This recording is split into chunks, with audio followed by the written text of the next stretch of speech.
আসসালামু আলাইকুম। আমি Arif Ahmed, authorised representative, Dhaka stock exchange. আপনাদের সকলকে আমন্ত্রণ জানাচ্ছি কাই টিভির নিয়মিত স্টক মার্কেট আপডেট ব্লগে। আসলে আমরা বেশ কয়েকদিন ধরে দেখছি যে মার্কেটটা কিন্তু নিম্নমুখী যাচ্ছে এবং লাগাতার আসলে পড়ে যাচ্ছে মার্কেটটা আমাদের। তো আসলে কেন পড়ছে তার পিছনে তো কোনো না কোনো একটা কারণ রয়েছে। তো এই কারণগুলো আসলে অনুসন্ধান করার চেষ্টা করব আজকের ব্লগে। আমি আমার মতো করে আসলে যেটা মনে হয়েছে সকল সংবাদগুলোকে একটু সংকলন করে আপনাদের সামনে তুলে ধরার চেষ্টা করব এবং আমার মতে যে আপনারাও আমার সাথে একমত হবেন যে আসলে মার্কেটটা পড়ে যাচ্ছে ঠিক এই কারণে। তো আমার ভিডিও যারা দেখেন তারা জানেন যে আমার ভিডিওটি যদি পুরোটা দেখতে হয় তাহলে পরে আপনাদের এই ভিডিওর উপরে একটি লিঙ্ক দেওয়া থাকবে। যদি আপনি ফেসবুক, ইনস্টাগ্রাম বা অন্য কোনো সোশ্যাল মিডিয়া থেকে থাকেন তবে এই লিঙ্কে ক্লিক করে খুব সহজে চলে যাবেন আমার ইউটিউব চ্যানেলে কাই টিভিতে। আর যদি আপনি আমার এই কাই টিভিতে থাকেন ইউটিউব চ্যানেলে তবে আর কিছুই করার নেই, শুধুমাত্র ইন্ট্রো পর্যন্ত অপেক্ষা করুন। ইন্ট্রোর পর আমরা একেবারে বিস্তারিত আলোচনা চলে যাব। ইনশাল্লাহ আপনাদের সবার সাথে আমার দেখা হচ্ছে আমার কাই টিভিতে। ধন্যবাদ।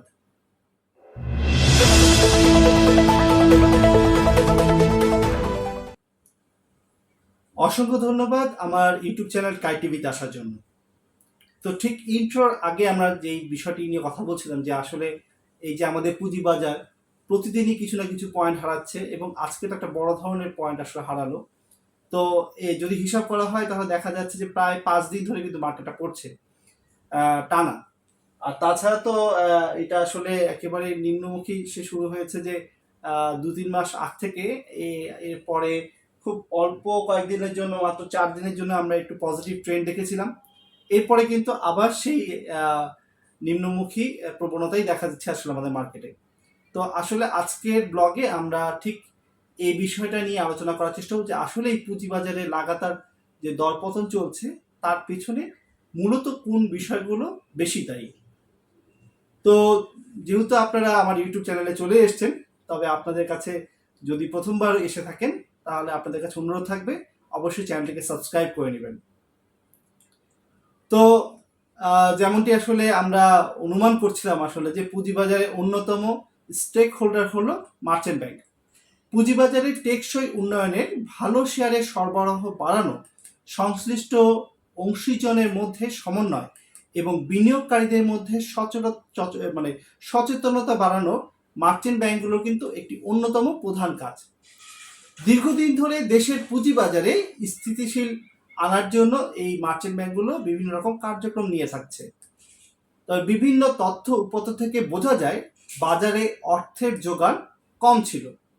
সম্প্রতি সময় প্রধানমন্ত্রী পুঁজিবাজারে উন্নয়নে সরকারি কোম্পানিগুলোকে পুঁজিবাজারে আনার নির্দেশ দিয়েছে, যা এক যুগান্তকারী পদক্ষেপ বলে মনে করছে বাজার সংশ্লিষ্টরা, যা ইতিমধ্যে বিনিয়োগকারীদের মধ্যে আগ্রহ ও সাহস যোগাচ্ছে।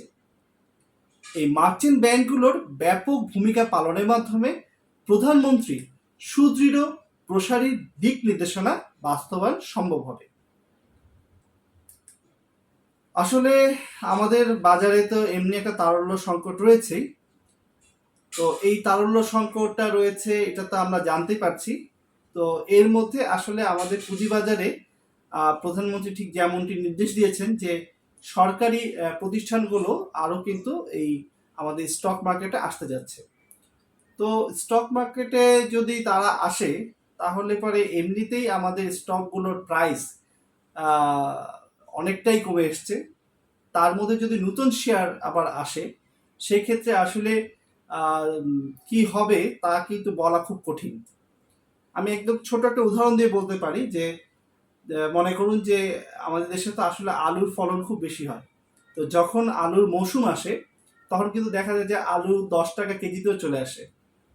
আর যারা কৃষক পর্যায়ে, যারা একবারে মাঠে চাষ করছে, তারা দেখা যায় 5 টাকা দরেও আলুটা বেচতে তারা বাধ্য হয়।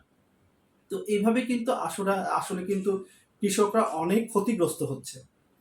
ঠিক এই সময়ের মধ্যে যদি আবার আলুর যোগান বেড়ে যায় তাহলে কি হবে? আলুর দাম আরো কমে আসবে। এটাই তো আসলে আমাদের অর্থনীতি ডিমান্ড অ্যান্ড সাপ্লাই বোঝায়।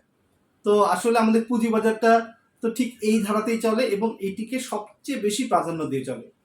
তো এমনিতেই আমাদের আসলে কিন্তু অর্থের যোগান কম, তার মধ্যে যদি আবার নতুন করে সরকারি শেয়ারগুলো মার্কেটে আসে, এটি হয়তোবা যারা বাজারে যারা সংশ্লিষ্ট রয়েছেন তারা এটাকে ঠিক ওভাবে ভালোভাবে রিসিভ করতে পারছেন না।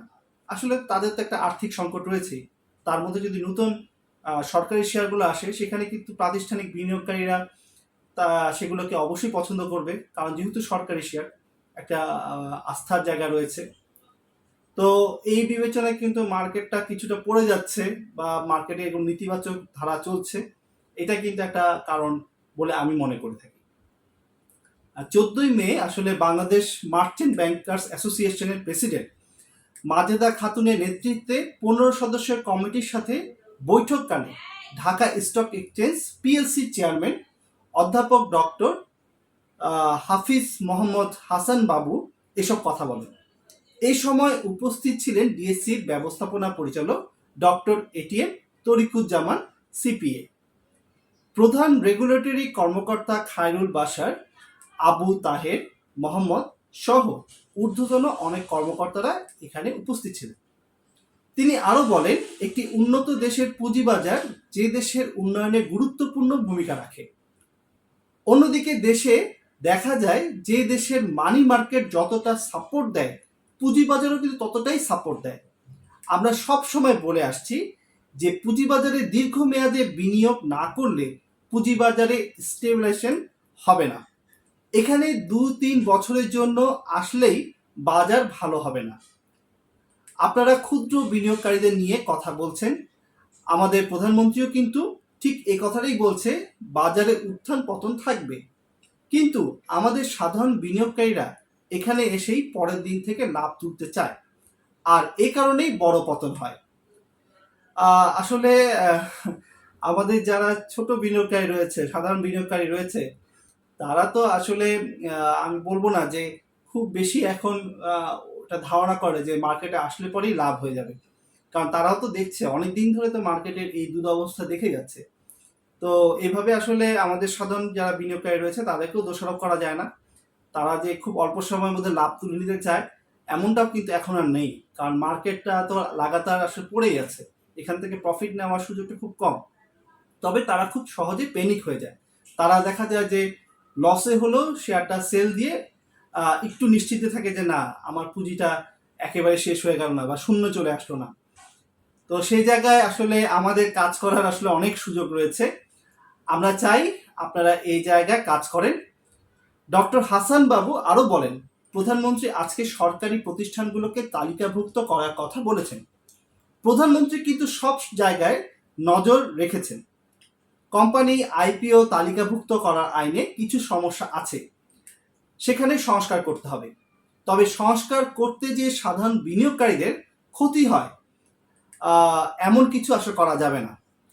আমি সব সময় বলে আসছি, সামনেও বলবো, তালিকাভুক্ত ও তালিকাভুক্ত ছাড়া কোম্পানির মধ্যে করের উল্লেখযোগ্য ব্যবধান না করা গেলে ভালো কোম্পানিগুলো বাজারে তালিকাভুক্ত হবে না। এটা একেবারে একটা বাস্তব কথা। যদি আসলে যারা আমাদের শেয়ার বাজারে তালিকাভুক্ত হচ্ছে তাদেরকে যদি আমরা বেনিফিট সেভাবে না দেই তাহলে কেন তারা আসবে? অবশ্যই তাদের একটা বেনিফিট দিলে পরে যারা ভালো কোম্পানিগুলো রয়েছে তারা কিন্তু শেয়ার বাজারে চলে আসবে। এখন কিন্তু যেটা হচ্ছে যে আসলে খারাপ কোম্পানিগুলোই শেয়ার বাজার থেকে বেনিফিট নেওয়ার চেষ্টা করছে, বরঞ্চ যারা ভালো কোম্পানিগুলো রয়েছে তারা কিন্তু শেয়ার বাজার মুখী নয়। তো এই সব যারা ভালো কোম্পানিগুলো রয়েছে, ভালো মূলধনের কোম্পানিগুলো রয়েছে, যাদের পারফরমেন্স ভালো, তাদেরকে কিন্তু আকৃষ্ট করার জন্য সরকারকেই এগিয়ে আসতে হবে।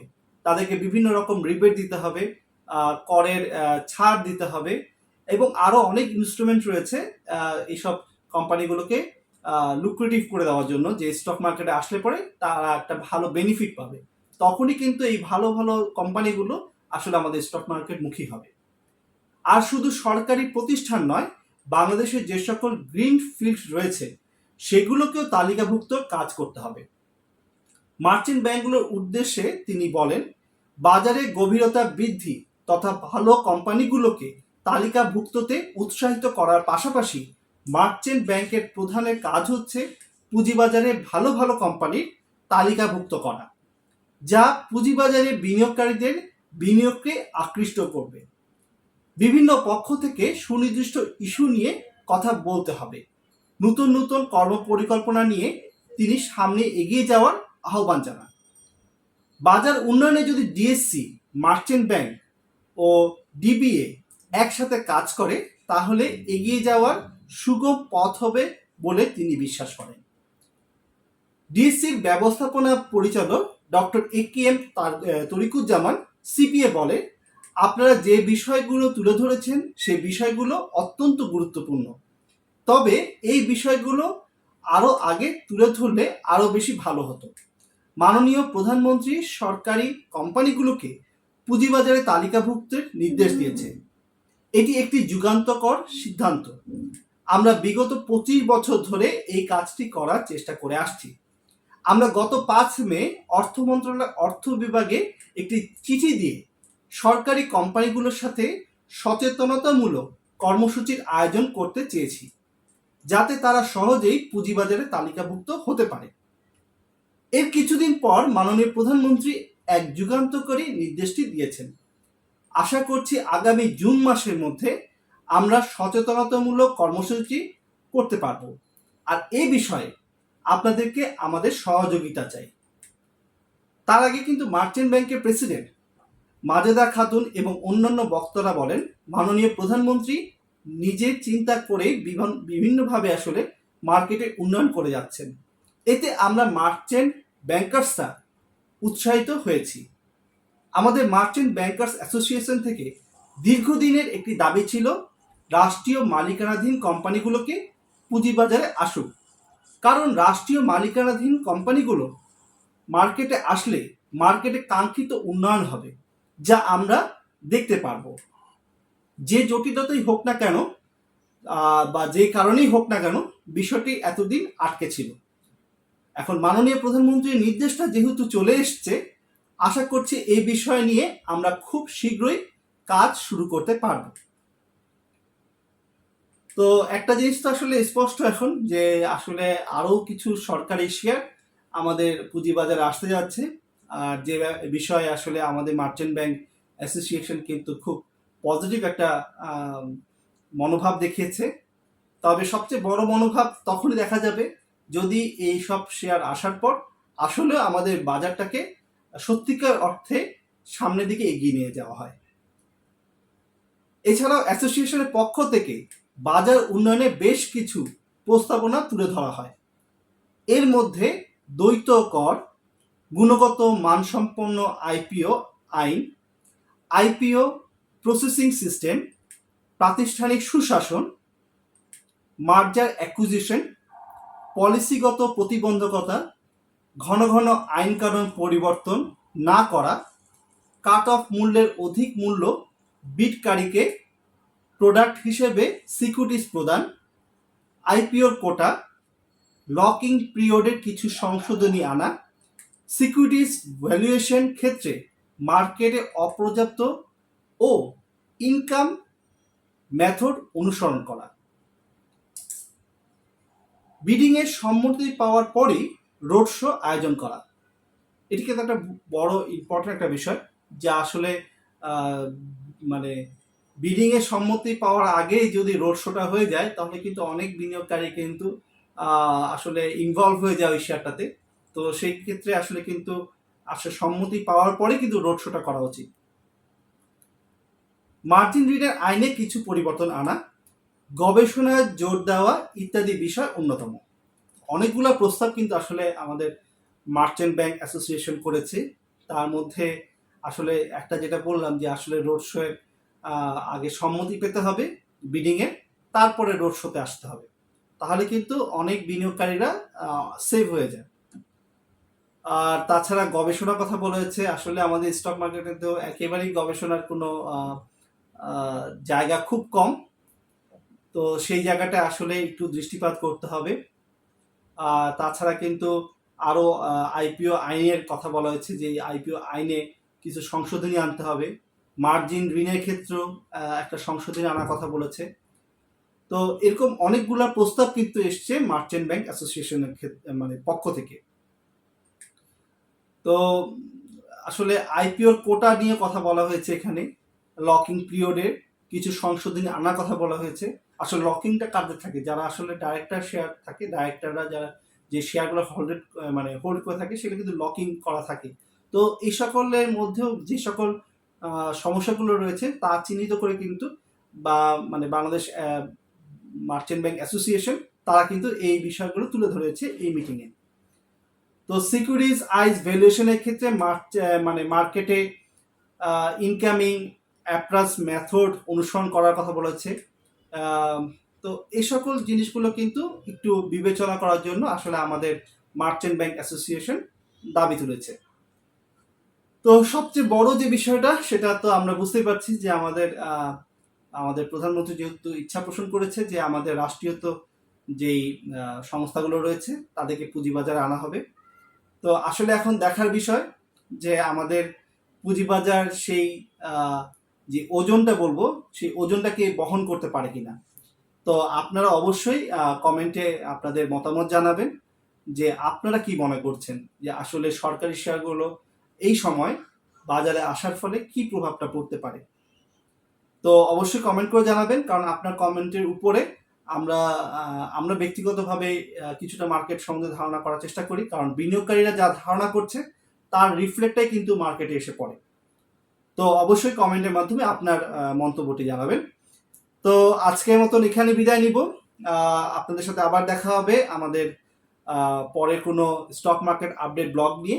ততক্ষণ ভালো থাকবেন, সুস্থ থাকবেন, আর অবশ্যই আমার এবং আমার পরিবারের জন্য দোয়া করবেন। ধন্যবাদ।